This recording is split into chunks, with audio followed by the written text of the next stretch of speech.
Welcome to You Own the Recipe. We're gonna talk about knives, a little bit of knife sharpening and different kinds of knives. Trust me, this is only about a third of my collection, but I do use them all. Not anticipating you to, but I do.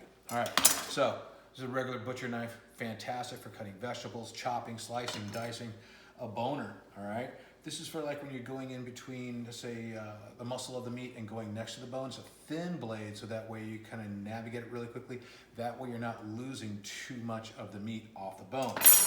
A curved boner, just in case the straight one wasn't enough, okay?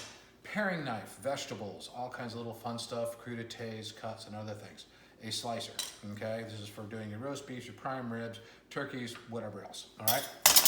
Basically, in a nutshell, every knife does suit a purpose.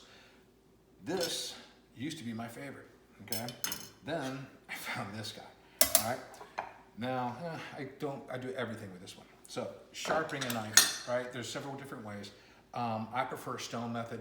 If you don't have a stone, then you can take them to sur la table. There's a couple other little knife shops around here that'll sharpen your knives for you. Now, once you get them back from that, they usually charge you, depending on the knife, say $5 to $6, depending on the knife.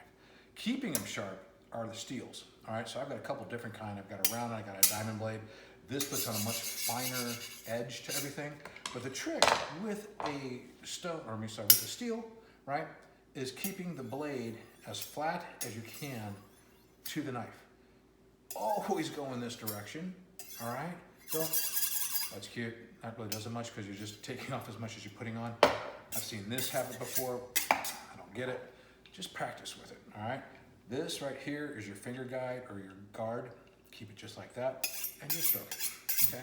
After a while, you start putting a little bit more pressure on it. You can see I'm trying to keep the blade as flat as I can to the steel. This gets that edge back.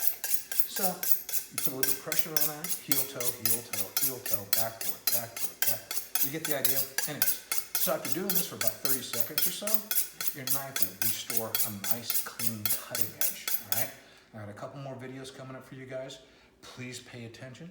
Please share the videos. Please keep pinning with your food. And I'll see you in a little bit. Thank you again for You Own the Recipe.